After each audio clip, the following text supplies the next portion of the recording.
Bonjour, bonsoir, ça dépend de l'heure à laquelle vous l'entendrez. Bienvenue dans ce nouveau numéro d'émission Vérité en face.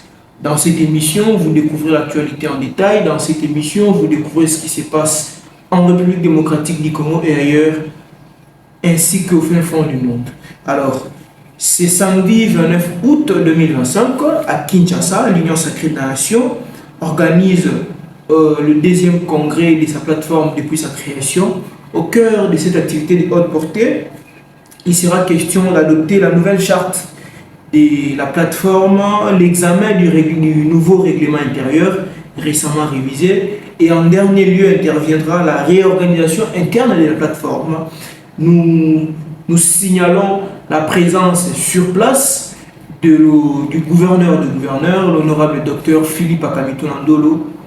C'est lui qui a doté au Kwilu une nouvelle robe 46 ans plus tard.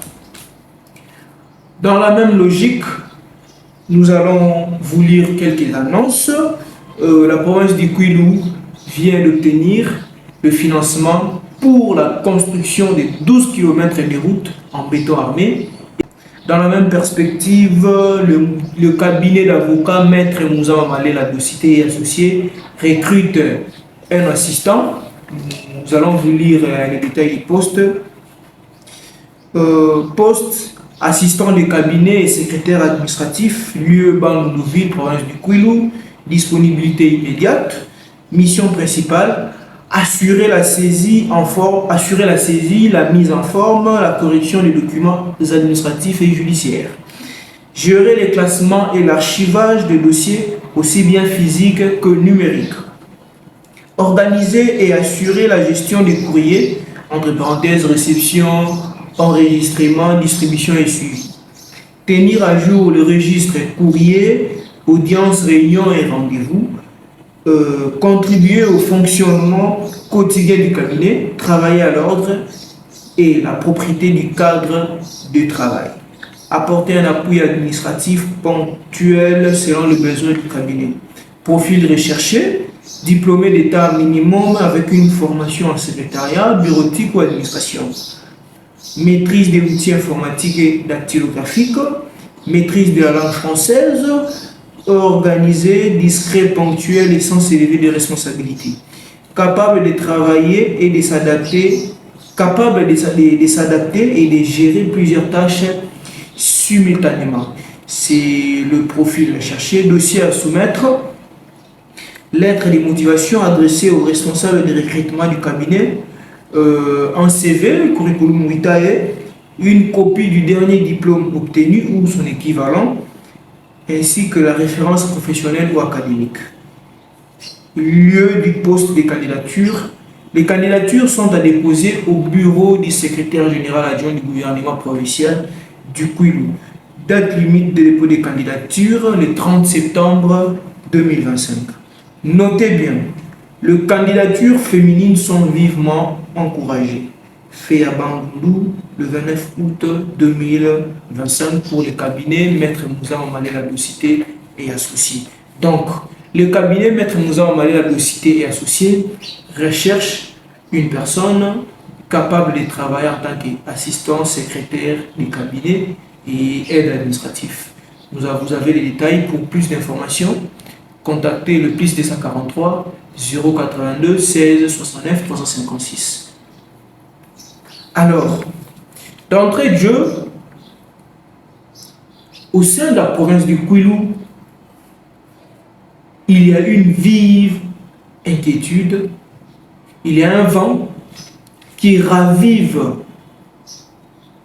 l'actualité dans la province.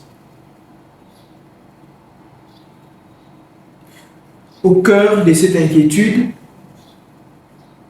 nous avons des gens, en d'autres termes, on les appelle les indécis, le frustreux, qui aujourd'hui travaillent nuit et jour pour nuire la personne du gouverneur de province, pour nuire le gouvernement provincial. Pire encore, dans ces deals, dans ces manœuvres, nous trouvons même nos confrères journalistes qui y sont impliqués. Plus loin, nous trouvons des groupes de gens, des groupes de délinquants, des groupes de fausseurs de troubles, se faisant passer pour des journalistes et qui sont aujourd'hui auteurs des messages d'humiliation, des messages d'incitation à un soulèvement, des messages contenant des propos injurieux, des propos dégradants qui constituent d'ailleurs des infractions.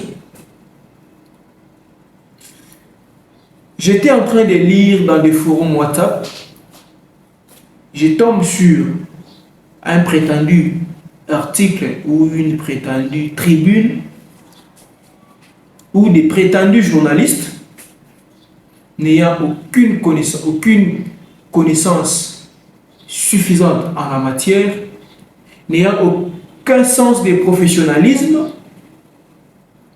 des prétendus journalistes des prétendus journalistes avec un parcours académique flou qui n'est même pas susceptible d'être retracé brièvement, qui vont aujourd'hui être à la base, qui sont aujourd'hui à la base d'une campagne d'humiliation, de manipulation de l'opinion publique au profit des intérêts mesquins, au profit des billets verts. Alors, dans cet ordre, dans cette logique, il s'y est quand même de fixer l'opinion, de redresser certains, de remettre à l'ordre ceux qui dérapent, ceux qui vont à côté. D'abord, il s'y est de rappeler que le gouverneur des provinces est une personne humaine. Avant de devenir une institution, il est d'abord une personne. En tant qu'une personne humaine qui devient une institution, il faut retenir que critiquer sa gestion de manière positive, rationnelle, concrète, contribue efficacement au développement de la province. Lorsqu'on apporte des critiques positives, des critiques rationnelles, cela permet au gouvernement de se faire une idée concrète, une idée claire sur ce qui ne va pas, sur ce qu'il doit faire. Cela aide au gouvernement d'enrichir son plan d'action. Cela aide au gouvernement d'accélérer le processus de développement de la province. Mais lorsqu'on critique négativement les institutions démocratiquement établies, nous critiquons également la province de manière négative. Nous vendons une image négative à l'extérieur. Et ne pensez pas que c'est le gouverneur qui sera mal vu, mais c'est toute la province qui est mal vue, y compris la population. Parce que la gestion de la province n'est pas seulement l'affaire du gouverneur, mais cela implique toutes les classes. Cela implique toutes les catégories confondues. Ministres, députés, fonctionnaires, enseignants, médecins, femmes de ménage, vendeurs ambulants, étudiants. La gestion de la province nous concerne tous.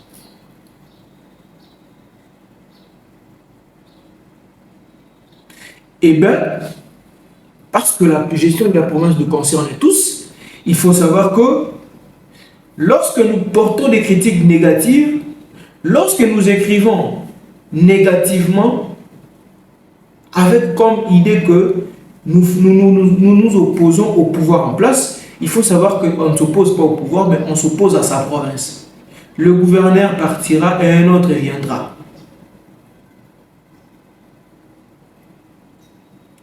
Pensez-vous que vous allez toujours tenir le même discours?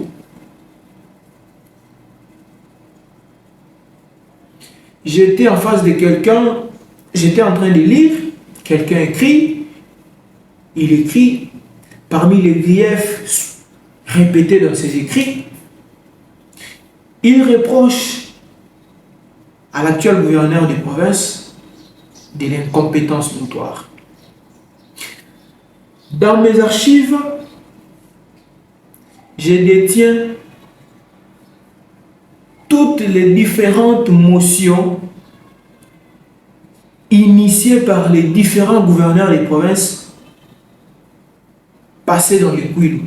Des motions initiées par l'Assemblée provinciale contre les différents gouverneurs. Le gouverneur Kinyoka, le gouverneur Ndambou, le gouverneur Balabala, paix à son âme, et j'en passe. Et dans toutes ces motions, vous trouverez que parmi les griefs énumérés, l'incompétence notoire ne manque jamais. Alors, il faut conclure que tous les gouverneurs qui sont passés dans la province du Kwilu sont incompétents. Le gouverneur Kinyoka était incompétent, le gouverneur Ndambou était incompétent, le gouverneur Balabala était incompétent.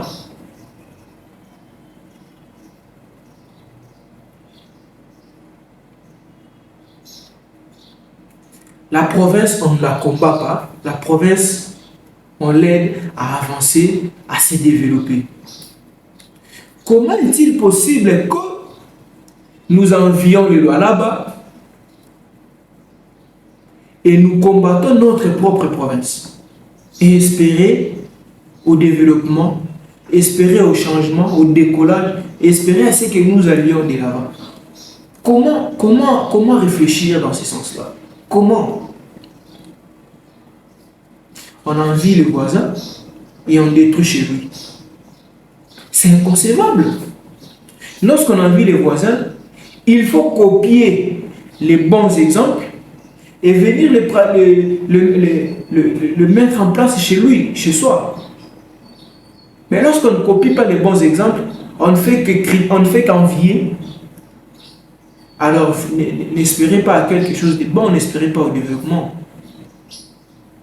Loin de nous, l'idée de flatter les institutions, loin de nous, l'idée de nous inscrire en faux, mais il faut rappeler que depuis que la province du Kwilu est celle qu'elle est, il n'y avait jamais un gouverneur comme l'actuel.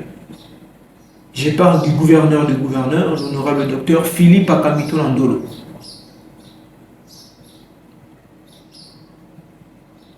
Il y a 46 ans, le regretté Singa Oudjou avait convaincu au président de la Deuxième République de construire 8 km dans la ville de Bandundu. Il y a 46 ans.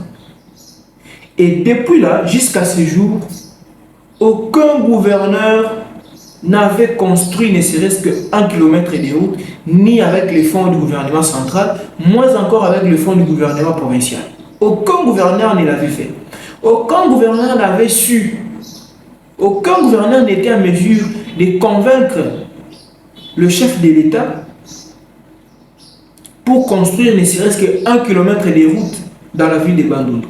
Mais aujourd'hui, en 2 mois et demi, si nous comptabilisons le jour depuis l'investiture du gouvernement provincial à l'Assemblée nationale jusqu'à ce jour, jusqu'à ce samedi 29 août 2025, en 2 mois et demi, le gouverneur, l'honorable docteur Philippe Akamito Nandolo, le gouverneur des gouverneurs, a convaincu au chef de l'État d'amener 12 km dans la ville de Bandundu.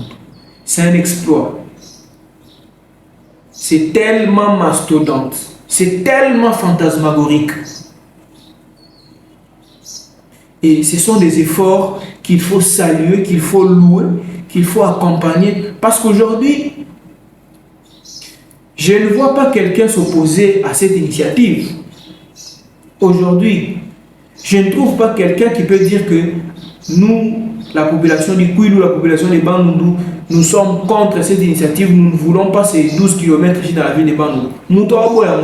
Tout le monde a Zelango, tout le monde a l'initiative, voilà, mais personne ne veut l'avouer, personne ne veut louer que l'actuel gouverneur a à mouiller les maillots pour que la ville de Bandundu puisse revêtir sa robe, pour que le quartier latin ne soit pas un quartier latin verbal, mais un quartier latin au vrai sens du terme, surtout en matière d'infrastructures modernes. Ce sont les efforts à louer. Aujourd'hui, l'honorable docteur Philippe Akamituna Ndolo est en train de faire sa partition. Et vous, quelle est la partition, votre partition que vous êtes en train de jouer pour le développement de cette province? L'histoire retiendra que le gouverneur Philippe Akamituna avait aidé la province à obtenir 12 km de routes. Et qu'est-ce que l'histoire retiendra de vous? Boza lelo na ba groupe WhatsApp bozo koma. Incompétent, boyena boye. L'histoire retiendra que cet incompétent-là avait amené à sa province 12 km de routes en béton, mais 46 ans plus tard, après les 8 km que les regrettés Singaoudjou avaient amené à la province. Et vous, qu'est-ce que l'histoire retiendra de vous? Que vous étiez opposant dans des groupes WhatsApp, que vous étiez en train de critiquer et insulter dans des groupes WhatsApp. Est-ce que c'est bénéfique à la province? Est-ce que c'est profitable à la province? Je disais tantôt que le développement de notre province est une affaire de tous. Tout le monde est appelé à jouer sa partition, à jouer sa carte. Tout le monde est appelé à prêter main forte, à contribuer au développement de la province. Nul n'est appelé à insulter l'autre, nul n'est appelé à œuvrer en défaveur des autres. Lorsqu'on combat le gouverneur Philippe Akamituna, il faut retenir qu'on combat toute la province du Kwilu. Lorsqu'on combat le gouverneur Philippe Akamituna, il faut retenir que nous retardons notre développement. En décembre ici, dans quelques 3 ou 4 mois, la ville de Bandundu va accueillir la 13e conférence des gouverneurs.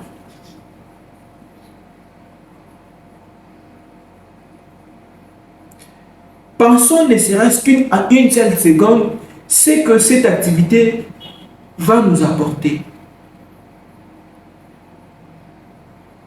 Aujourd'hui, tout le monde estime que les 12 km qui seront construits dans la ville de Bandundu, ils auront rapport à la 13e conférence des gouverneurs. Ni d'été, cette 13e conférence des gouverneurs, de notre infrastructure orientée. Allons un peu dans cette logique-là. La 13e conférence des gouverneurs ne prendra qu'environ 7 jours. Mais les 12 km vont rester éternellement.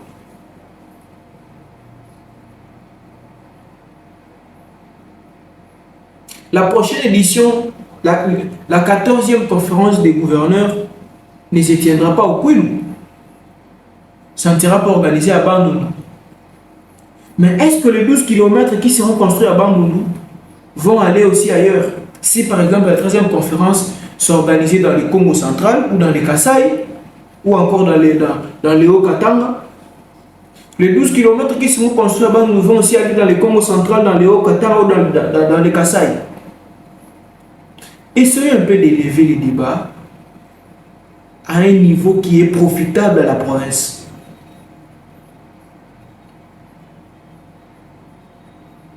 La 13e conférence des gouverneurs ne nous apporte pas seulement les infrastructures. En termes de visibilité internationale, la province du Kwilu sera mise en avant. Cela nous permettra d'attirer plus de regards du monde vers nous. Cela va nous permettre d'attirer autant d'investisseurs à venir investir ici dans la province. Cela permettra à la province de mobiliser et augmenter ses recettes. Et tout ça, ce n'est pas au profit du gouverneur seul. C'est au profit de toute la province. C'est au profit de toute la province. Très chers habitants de la province du Kwilu, très chers habitants de la ville de Bandundu, nous disions tantôt que nous sommes face à notre réalité. Nous avons le destin de notre province en main.